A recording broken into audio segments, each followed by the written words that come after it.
والوں کو بول رہا ہوں۔ اب تو غور کر لو کم سے کم، دیکھو علم کی حفاظت کا کام، علم کی حفاظت کا کام غیر سیدوں سے لیا گیا۔ سرکار امام اعظم ابو حنیفہ سے لیا گیا، غیر سید۔ سرکار امام شافعی سے لیا گیا، غیر سید ہے۔ سرکار امام مالک سے لیا گیا، غیر سید ہے۔ سرکار امام احمد بن حنبل سے لیا گیا، غیر سید ہے۔ سرکار امام بخاری سے لیا گیا، غیر سید ہے۔ سرکار امام نصفی سے لیا گیا، غیر سید ہے۔ امام ابو داؤد، امام نسائی، امام مسلم، امام ترمذی، امام ابن ماجہ سے کام لیا گیا۔ قیامت کی صبح تک ان کا کوئی ثانی پیدا نہیں ہوگا، مگر یہ غیر سید ہے۔ علم کو بچانے کا کام، حدیث کو پھیلانے کا کام، قرآن کو سمجھانے کا کام، فقہ کی تدوین کا کام، روایات کا کام، سند کا کام، تشریحات کا کام غیر سیدوں سے لیا گیا۔ مگر دین بچانے کی جب جب بات آئی، کلمہ پڑھانے کی بات آئی، نانا سے تعلق جڑانے کی بات آئی، مولا تک پہنچانے کی بات آئی، تو اب غیر سیدوں سے کام، یہ پورا کام حسنی اور حسینی نسلوں سے لیا گیا۔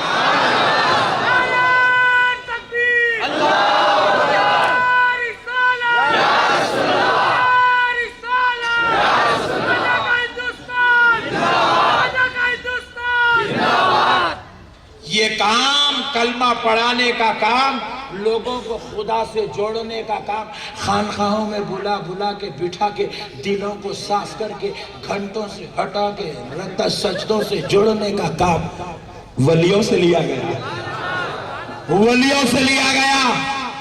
ہندوستان کی دھرتی پر آج جتنا اسلام ہے، پاکستان بنگلہ دیش پر جتنا اسلام ہے، آج ایشیا کی دھرتی پر جتنا اسلام ہے، قسم رب ذوالجلال کی، مسلمانوں کان کھول کے سن لو، احمد نقشبندی جو کہہ رہا ہے یہ کوئی بچوں کا کھیل نہیں ہے، یہ اسلام کی حقیقت ہے۔ سنو کہ یہ کام نبیوں کے زمانے میں نہیں ہوا، ہندوستانیوں نے کلمہ نبی کو دیکھ کر نہیں پڑھا، ہندوستانیوں نے کلمہ، پاکستانیوں نے کلمہ نبی کو دیکھ کر نہیں پڑھا، بنگلہ دیشیوں نے کلمہ صحابی کو دیکھ کر نہیں پڑھا، افریقہ والوں نے کلمہ کسی صحابی کو دیکھ کر نہیں پڑھا، ارے میرے بھائی انڈونیشیا والوں نے کلمہ رسول اللہ کو دیکھ کر نہیں پڑھا۔ یہاں جو اسلام پھیلا ہے یہ صحابہ کے دور میں نہیں آیا، یہاں جو اسلام آیا ہے یہ نبی کے دور میں نہیں آیا۔ پھر آپ پوچھے حضرت اگر نبی کے دور کے ہم مسلمان نہیں ہیں، اگر صحابہ کے دور کے ہم مسلمان نہیں ہیں، تو پھر ہم کب کے مسلمان ہیں؟ تو کان کھول کے سن لو، ہندوستان، پاکستان، بنگلہ دیش اور پوری ایشیا کی دھرتی پر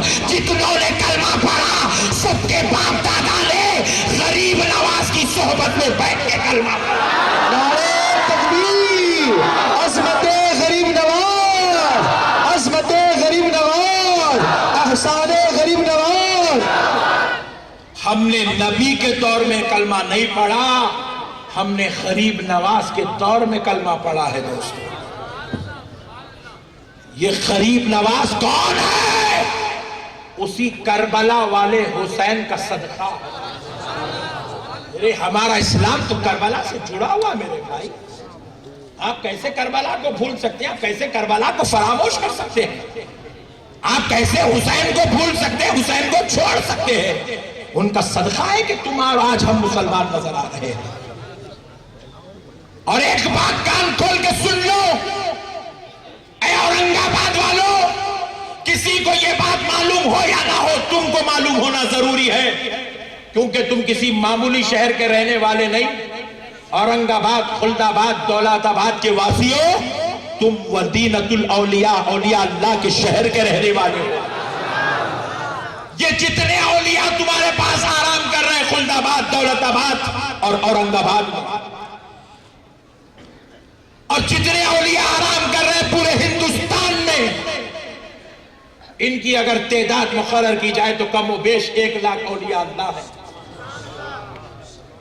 ہندوستان کی دھرتی سے خدا کی قسم کسی RSS والے کو اتنا پیار نہیں ہو سکتا جتنا احمد نقشبندی کو ہے۔ کیونکہ خدا کی قسم یہ وہ زمین ہے جس میں غریب نواز آرام کر رہے ہیں، یہ وہ زمین ہے جس میں بندہ نواز آرام کر رہے ہیں، ہندوستان کی یہ وہ پاک دھرتی ہے جس میں سرکار نظام الدین اولیاء آرام کر رہے ہیں۔ مسلمان کچھ بھی کر سکتا ہے مگر ایک سنی درگاہوں کو چاہنے والا، درگاہوں کو چاہنے والا، غریب نواز کا نعرہ لگانے والا، حضرت زنجانی صاحب زین الدین صاحب کا ماننے والا، خدا کی قسم کبھی ہندوستان کی دھرتی کے ساتھ غداری نہیں کر سکتا۔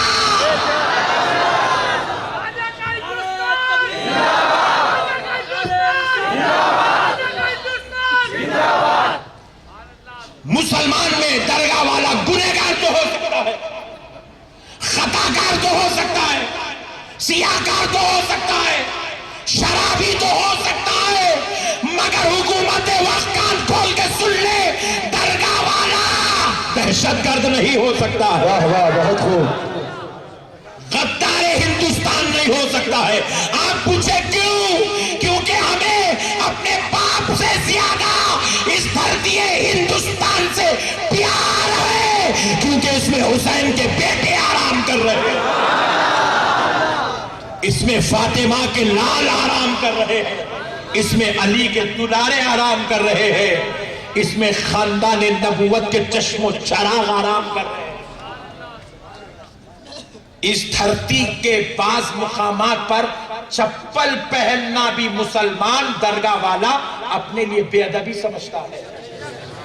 یہ دھرتی ہمیں اتنی عزیز ہے، یہ دھرتی ہمیں اتنی عزیز ہے، اگر اس دھرتی کو بچانے کے لیے حکومت وقت سن لے، اس دھرتی کو اگر کسی ظالم کی گندی نظر لگ جائے، اگر اس ہندوستان کی زمین کو بچانا پڑے، کوئی آئے یا نہ آئے، غریب نواز کے غلام سب سے پہلے آگے آئے، کیونکہ ہم سب کچھ تو برداشت کر سکتے ہیں، جس زمین میں اولیاء اللہ آرام کر رہے ہو اس زمین کے ساتھ غداری برداشت نہیں کر سکتے۔ یہ زمین ہماری جان سے زیادہ عزیز ہے۔ یہ اورنگ آباد کا نام سنتے ہیں تو خدا کی قسم ہمیں مدینے والے مصطفیٰ کا صدقہ یاد آ جاتا ہے۔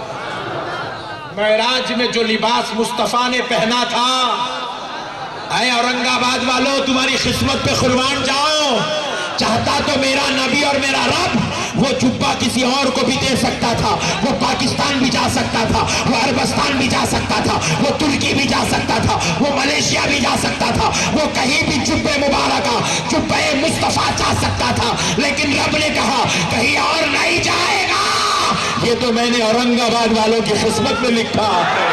نعرہ تکبیر، نعرہ رسالت، شان اورنگ آباد، شان اورنگ آباد، مدینۃ الاولیاء، جبہ رسول اللہ، پہرانے رسول اللہ، موئے مبارک رسول اللہ۔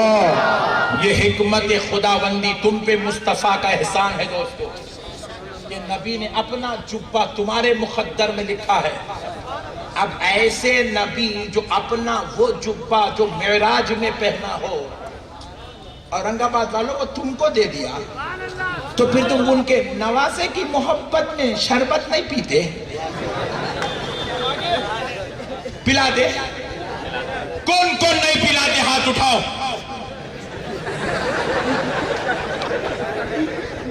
سبحان اللہ، میں سمجھا بازو والا آ گیا ہوں، ٹیسٹنگ تھی۔ نہیں میرے بھائی، آج بازو والے بھائیوں سے بھی میری ریکویسٹ ہے دوستو، سب کچھ کرو مگر نبی کے ساتھ غداری مت کرو۔ جس اہل بیت کے صدقے میں دین ملا اس اہل بیت کے ساتھ بے وفائی مت کرو میرے بھائی، ہم کچھ بھی نہیں ہیں، ہم کو کیا معلوم جی، انہوں نے سوپ دے کے بولے بابو یہ قرآن ہے، اچھا قرآن ہے، آمنا صدقنا، سوپ دے کے بولے بیٹا یہ بخاری ہے، اوہ جی اچھا اللہ اکبر، بیٹا یہ مسلم ہے، لے لیے پڑھ لیے چلتے پڑھتے ڈگریاں لے لیے نکل گئے۔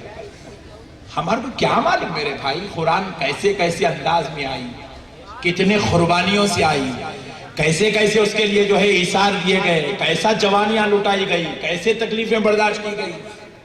آج ہم لوگ لے لے کے مائک میں بخاری شریف میں ہے، بخاری شریف میں، بخاری شریف۔ بابو ناندیڑی بخاری شریف میں، بخاری شریف میں، بخاری شریف میں، ایسا لائٹ لگے بولتا پٹھا۔ وہ بخاری شریف کی ایک ایک حدیث کے لیے کتنی کتنی قربانیاں دیے۔ بعض محدثین کے تعلق سے روایتیں آتی ہے، ایک محدث کو پتا چلا فلاں مقام پر حدیث ہے، تو وہ حدیث پانے کے لیے 2.5 سال تک پیدل سفر کرے۔ 2.5 سال میرے بھائی، صرف ایک حدیث لینے کے لیے 2.5 سال تک پیدل سفر کرے۔ اور پھر 2.5 سال پیدل چل کے گئے، بعد ہوا کیا معلوم؟ جس کے پاس حدیث ہے وہ صاحب کا پتہ پوچھتے پوچھتے ان کے گھر کو پہنچے۔ جب ان کے گھر پہ پہنچے تو انہوں کیا کر رہے ہیں، ان کے گھوڑے ایک ٹوکرے میں گھوڑوں کی غذا ڈال دیے، ڈال کے گھوڑوں کو بتا رہے ہیں۔